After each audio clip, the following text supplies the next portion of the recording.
सज्जनों कहते हैं नहीं है तो समझिए कि बहुत सारी चीजें गड़बड़ हो सकती हैं और एक जन्म नहीं कई जन्मों तक ऐसा हो सकता है। ऐसी कथा एक रामायण से भी संबंधित आती है और श्रीमद् भागवत महापुराण में भी आती है।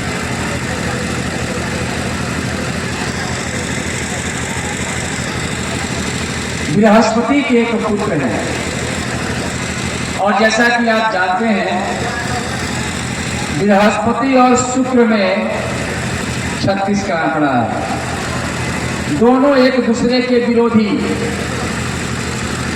जब देवलोक में गुरु की चर्चा चल रही थी, गुरु किसको बनाया जाए, तो सज्जनों शुक्राचार्य जी बड़े विद्वान थे, बड़े विद्वान। अगर यह कह दिया जाए कि महाराज जो हमारे बृहस्पति जी हैं, बृहस्पति जी से भी बड़े विद्वान में नाम आता है शुक्राचार्य का, तो कोई इसमें अतिशयोक्ति नहीं है। कुछ ऐसी भी विद्याएं थी जिसको बृहस्पति जी नहीं जानते लेकिन शुक्राचार्य जी जानते थे। लेकिन इतने बड़े विद्वान होने के बाद भी जब देवलोक में यह चर्चा हुई कि गुरु का चुनाव किया जाए, देवताओं के गुरु कौन होंगे, तो सर्वसम्मति से गुरु को ही यानी बृहस्पति जी को ही देव गुरु बना लिया गया। इसका बड़ा दुख हुआ शुक्राचार्य जी को और शुक्राचार्य जी नाराज होकर के क्रोध में अपने आप ही राक्षसों का गुरुत्व स्वीकार कर लिया। गए राक्षसों, देवताओं ने मुझे जानबूझ करके जो है हमारे समय को नष्ट कर दिया। जिस समय हम लोगों को दोनों को वहां पहुंचना था, हमको इतना उलझा दिया कि हम वहां नहीं पहुंच पाए, जिसके कारण एक तरफा जो है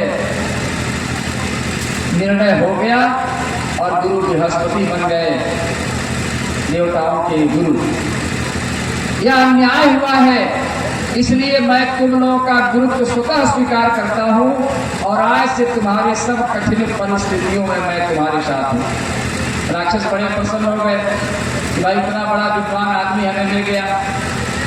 और सज्जनों, इसीलिए सदैव हमारे शुक्राचार्य जी देवताओं के विरुद्ध जो है राक्षसों के लिए बहुत मदद करते थे और बराबर भड़काते रहते थे। मन में जो क्रोध था देवताओं के प्रति उसी को निकालते थे। सज्जनों, बृहस्पति महाराज के एक पुत्र हैं जिनका नाम है कच्छ। और कच्छ सब विद्याएं जब सीख लिए अपने पिताजी से और अन्य गुरुओं से, तो उन्होंने एक अपनी इच्छा व्यक्त की कि पिताजी मैं चाहता हूं कि मृत संजीवनी विद्या सीखूं। पिताजी ने कहा बृहस्पति ने कि बेटा यह तो मैं नहीं जानता, इस संसार में एक ही आदमी है जो मृत संजीवनी विद्या जानता है और वो है शुक्राचार्य। तो चले जाओ तुम शुक्राचार्य जी के पास। कहा कि महाराज आपके वो विरोधी हैं, हम जाएंगे और जानेंगे कि गुरु बृहस्पति के बेटे हैं तो क्या हमको शिक्षा देंगे। बृहस्पति जी ने बड़े जोर लगा करके कहा कि तुम क्यों ऐसा सोच रहे हो। इस संसार में गुरुओं के लिस्ट में जितने भी बड़े बड़े महान गुरु हुए सबके संदर्भ में यह बात मानी जाती है, गुरु के यहाँ कोई शिक्षा देने में भेद नहीं किया जाता। और बड़े विद्वान हैं शुक्राचार्य, निश्चित रूप से तुम्हें शिक्षा देंगे, जाकर देखो। कच्छ गए और जाकर के उनसे विद्या की प्रार्थना की।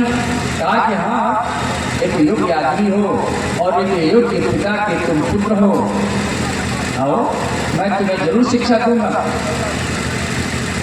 कच्छ को शिक्षा देने लगे मृत संजीवनी विद्या की शिक्षा, क्योंकि बाकी सब तो जब पढ़ के घर में बैठे थे। पढ़ाई उनकी शुरू हुई, कई वर्षों तक वहां पढ़े और पढ़ने के बाद जब वहां से लौटने को तैयार हुए तो एक बड़ी विचित्र घटना घट गई। और विचित्र घटना क्या घटी? शुक्राचार्य जी की एक बेटी थी जिसका नाम था देवयानी। और देवयानी ने जब देखा कि अब कच्छ लौट करके अपने घर जा रहे हैं, गुरु जी को, गुरु माता को जाकर के प्रणाम किए, आशीर्वाद लेकर के कहा कि पहले के जमाने में जब गुरुकुल से लोग लौटते थे तो गुरुओं से पूछा जाता था कि आप कौन सी दक्षिणा आपको चाहिए, बोलिए। गुरुकुल में अंत में जो गुरु कहते थे उसके अनुरूप उन्हें दक्षिणा दे करके तब शिष्य लोग वहां घर को पधारते थे। यही बात जब कच्छ ने पूछी, इतने उनके व्यवहार से, उनके ज्ञान से, उनके प्रतिभा से, उनकी मेधा शक्ति से इतने प्रसन्न थे गुरु शुक्राचार्य। उन्होंने एक शब्द में कहा कि बेटा मैं तुमसे बहुत प्रसन्न हूँ, तुम्हारे जैसा विद्यार्थी आज तक मुझे मिला नहीं। और ये राक्षस लोगों में कहाँ से मिल जाएंगे, स्वाभाविक है।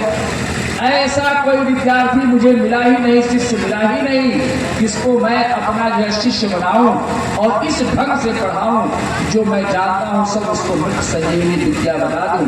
तुम्हें बता करके मुझे बहुत प्रसन्नता है, जा मैं तुम्हें आशीर्वाद देता हूं, तुम्हारी विद्या यह काम आएगी। मुक्त कर दिया। जब वहां से चले और अपने प्रकोष्ठ में, अपने जहां रहते थे पर्णकुटी में जब पहुंचे और अपना सामान समेटने लगे, तब तक पीछे से देवयानी आई। और देवयानी जैसे ही आई, बहन जी प्रणाम। कच्छ ने बहन शब्द का प्रयोग करते हुए कहा कि बहन जी प्रणाम, आप गुरु की पुत्री हैं, आप भी मुझे आशीर्वाद दें तो मैं सकुशल घर पहुंच जाऊं और यह विद्या मेरे काम आए। कहा कि मैं आशीर्वाद देने नहीं आई, मैं आशीर्वाद लेने आई हूँ। कहा कि अरे आप जो है श्रेष्ठ हैं, आप गुरु की जो है बेटी हैं, आपसे मैं आशीर्वाद दे सकता हूँ, मैं आपको भला क्या आशीर्वाद दे सकता हूँ। कहा कि तुम दे सकते हो। कहा तो मैं क्या दे सकता हूँ आपके लिए, बोलिए देवी। इन्होंने सोचा कि जो है कोई चलते चलते हमारी गुरु जी की बेटी है, कोई चीज मांगी, इनको हमारी बहन जैसी है, इनको यह प्रदान करूंगा, कदाचित इस समय नहीं होगा तो फिर बाद में ला करके दूंगा। लेकिन उनको यह पता नहीं था कि यह इतना भीषण और भयंकर चीज मांग देगी। सज्जनों, कच्छ ने हाथ जोड़ करके कहा कि बोलिए बहन।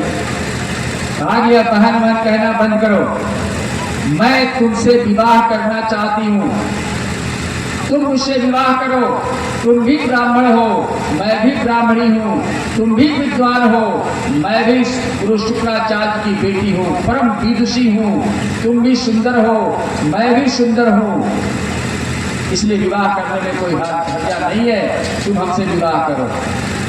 कच्छ ने बड़े कठोर शब्द में कहा कि बंद करिए अपनी बात, आप गुरु जी की बेटी हैं, सदैव मेरी बहन, मैंने आपको समझा है और बहन समझता ही रहूंगा, इसमें बीच में यह बात ना बोलिए। कहा कि अगर नहीं विवाह करोगे तो मैं तुम्हें श्राप दूंगी, करूंगा लेकिन तुमसे विवाह नहीं करूंगा। ये भारतवर्ष का संस्कार है, ये हमारी संस्कृति है बेटियां, कान खोल के सुनो, ये हमारी संस्कृति है। और जवान लोग भी इसको सुने। वे एक लड़की कहती है कि हमसे विवाह करो और कच्छ कहा कि नहीं, यह हो ही नहीं सकता, मैं मर जाना पसंद करूंगा, मुझे श्राप दे दो, मैं तत्क्षण मर जाऊं, मुझे कोई चिंता नहीं, लेकिन यह विवाह तुमसे नहीं हो सकता। सज्जनों, बहुत कहा दिया और क्या श्राप दिया? श्राप दिया कि जो भी हमारे पिताजी से तुमने पिता होगे तुम भूल जाओगे। जैसे ही यह बात श्राप के रूप में देवयानी ने कहा, धड़ाम से जमीन पर गिर पड़े, कच्छ बेहोश हो गए। और जब उनको होश आया, जब उठे तो कहा कि देवी तुमने अच्छा नहीं किया, वर्षों के मेरी तपस्या को एक क्षण में तुमने समाप्त कर दिया। अगर इसके बदले तुम्हें मृत्यु का जो है अगर साथ दे दी होती तो मुझे कोई दिक्कत नहीं होती, मर जाता, बस बात खत्म।